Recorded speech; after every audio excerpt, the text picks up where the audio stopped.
So we're going to talk about contemporary ethical dilemmas, and these are a lot of contemporary issues that have happened that have guided us in terms of facing future ethical dilemmas. And unfortunately, there's been some difficult times over the years where poor decisions were made, ethical principles were violated. But like with anything, we learn from those mistakes. And so I want to just give a really brief overview of the different dilemmas. There's plenty out there, but these are ones that you see quite a bit. You hear quite a bit about them in the media, and they're just always talked about. So I want to start with this quote: "No right is held more sacred or is more carefully guarded by the common law than the right of every individual to the possession and control of his own person, free from all restraint or interference of others, unless by clear and unquestioned authority of law." And what we're talking about here is the principle of autonomy. And does an individual have the right to make a decision about themselves? And especially in this class, we think about healthcare in terms of their guiding their healthcare. Now, of course, the end of it, we talk about whether it should be questioned by the authority of law, and of course it has to be legal, and we always look at the legal issues surrounding any ethical dilemma as we start to analyze the situation. So I just want to really quickly, just some noteworthy historical events. You may or may not know some of these. Of course, the Tuskegee syphilis study from 1932 to 1972, where individuals were, African Americans were experimented on. Half of them had the syphilis disease, half didn't. And the ones that even had syphilis were never actually treated for the disease. They did not have fully informed consent, were not aware of all the risks or even the purpose of the study. And so a lot of problems and a lot of legislation resulted from it, and a lot of lawsuits, of course. And it was a really horrific experiment that took place over such a long period of time, but really set the tone for making sure that we provide informed consent. Of course, we've got the Holocaust during World War II, where individuals were experimented on without being able to give any consent, especially since they were prisoners or held for whatever treatment they wanted to give, whether it was for trying to do experiments on genes or trying to create the perfect human being. People did not have the right, that autonomy, to decide whether or not they wanted to be treated or be experimented on. In 1972, so even though we were doing consent and making sure that healthcare workers provided consent, the level of it was still slightly questioned. And especially in this case of Canterbury versus Spence, where an individual went into the hospital because of back pain and received back surgery and ultimately ended up paralyzed.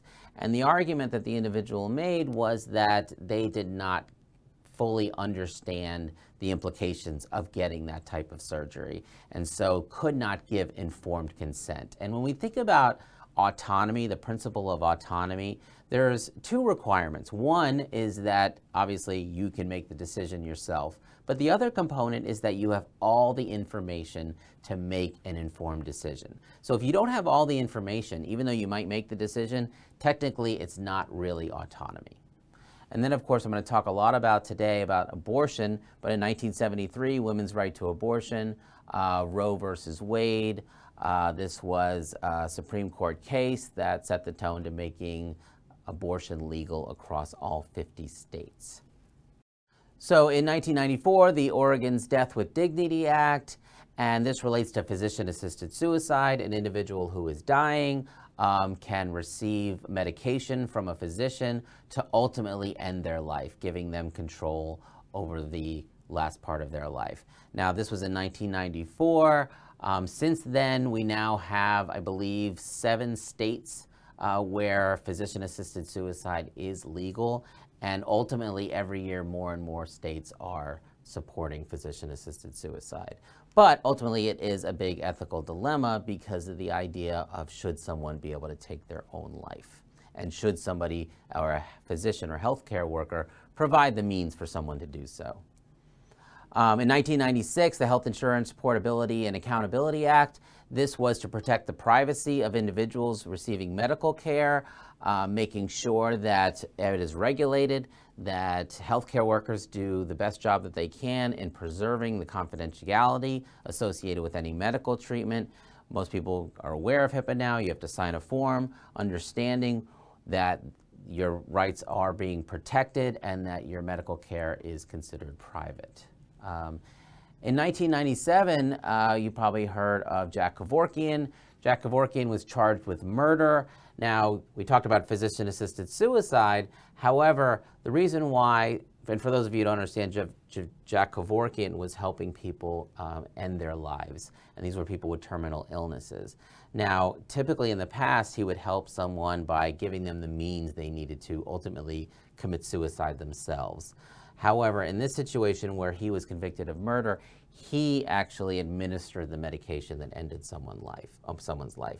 And the big difference between that is that would be considered euthanasia. So physician-assisted suicide, you provide the means for someone to end their life themselves. Euthanasia, you actually administer the medication or whatever it is that you're giving them to end their life, and is considered murder in the United States.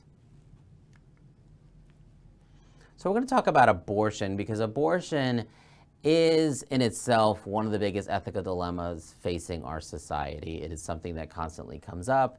It is in every single election. You hear about it. Lots of implications associated with it. Just as a recap, abortion, the termination of pregnancy by the removal or expulsion from the uterus of a fetus or embryo before it is viable. And of course, the big question is, when is it viable? What are some of the ethical and legal issues surrounding abortion? The rights of women. We talk about autonomy, the right for a woman to decide herself what she wants to do with her body. The rights of the fetus. Does the fetus have any rights? The rights of the spouse to help make that decision, or do they have input in whether or not a woman should or should not have an abortion? And then the rights of the state in protecting life. One of the things that you'll hear a lot, especially during a lot of political campaigning, is many politicians, even though they might be supportive of abortion or even against abortion, many will say it should be regulated at the state level instead of the federal level. So how much rights does the states have in terms of regulating abortion? So of course, like I said, when does life begin? That's one of the biggest issues. Is it when there's a heartbeat, when there's brain development? And there's a lot of arguments about when life begins. Does it begin when the child is out of the womb? And who decides that? You know, does the individual who wants the abortion, does society decide it? Does the government? Do religious organizations? And, you know, there's lots of argument of, oh, who should protect this unborn fetus? Should it just be the person that's holding the fetus, in this case the woman, or should those rights be protected by other organizations or the federal government or state governments and things like that? And what about in cases of rape and incest? And that's one of the biggest issues, and there usually is a little bit more agreement on whether or not someone should have an abortion in the situation of whether or not someone has been raped or a victim of incest. Should they be forced to have this child, or should they be allowed to have an abortion? And then, like I mentioned earlier, what are the rights of the spouse? So, like we said with autonomy in our initial quote, should the principle of autonomy and right to self-determination prevail? Should an abortion be considered murder? Is it a form of killing by preventing a birth that might have otherwise occurred? And what are the religious implications? And so one of the things that people are always trying to decide is whether or not abortion is morally wrong, especially if it's for a case of convenience, meaning that, let's say, someone is just not ready to have a child, and so they take the life, if you're considered as a life, and have an abortion. And should a child or woman who has been raped have a right to abortion, like I mentioned? And what role should education play in the woman's decision to undergo an abortion? So basically, Should they be educated about alternatives? Should they be educated about counseling? And what is the potential mental anguish that they might experience from having an abortion? Lots of people don't feel this information should be presented because it could create a certain level of bias. But again, going back to that autonomy, should an individual have all the information before making that decision? So you can see where it can be a gray area and where the ethical principles are involved. So abortion, U.S. Supreme Court decision, 1973, we know Roe versus Wade, like we said, right to abortion. However, they also recognize that states have the right to protect the unborn, especially during the other trimester. So first trimester abortion decision is between the woman and the physician. So this does not get regulated by the state, but we will see variances across the different states in terms of when the person can have abortion across the second and third trimester. So in the second trimester, states may reasonably regulate the abortion procedure. They can't prevent it, but they can regulate it. And then in the third trimester, the states can actually prevent it from happening. All abortions, except unless there's a situation where a woman's health or the protection of the unborn child requires, meaning they might have severe disabilities or pain or complications, they might need to have the abortion. Another issue is funding. Should financial assistance be provided, especially by the government? Many people who pay, they say they pay taxes. As a taxpayer, I'm against abortion. Should I have to pay for somebody else to get an abortion? This issue comes up with universal health care. Are people going to take advantage of universal health care and use it for things that may be considered unethical by certain folks? And then there's Planned Parenthood, which you hear quite a bit. Planned Parenthood provides a number of different services besides abortion. They provide information to pregnant women in terms of what are their options. They connect them to referral services, adoption, social workers, all kinds of care, help with teen pregnancy. But the idea is that, you know, one of the main things that they do is that they help people have an abortion. And so the argument is, should we not fund Planned Parenthood? Even though from an ethical standpoint and all the things that Planned Parenthood can do to help people, there's still an argument that should funding, especially federal funding, go to Planned Parenthood. Spouse consent. Husband's interest is insufficient in this situation. So we talked about autonomy. However, the husband is the potential parent. There's an argument, do they have rights, you know, while that child is inside the womb of the mother, or should they not have rights? And typically right now, the there's consensus that the husband does not have the right. And requiring that the husbands give consent based on case law is considered unconstitutional at the moment. Again, all of these types of things can change, and you'll hear a lot of differences of opinion in terms of politicians, future Supreme Court justices being more conservative or being more supportive of preventing abortion, things like that. So we could see a lot of changes. So again, this is such a big contemporary issue because it does come up frequently and will continue over time. Another issue surrounding abortion is the competency of someone who is making that decision, especially if they're under the age of 18, versus, you know, somebody who is incompetent.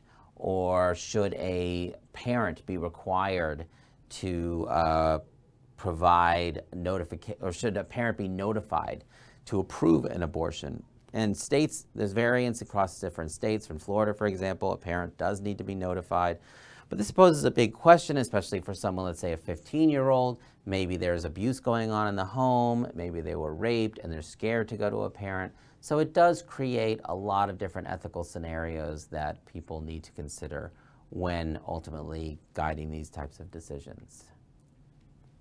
Okay, so talked about abortion. Another contemporary issue that we've seen a lot of ethical dilemmas come from is the AIDS epidemic. It's one of the deadliest epidemics in human history.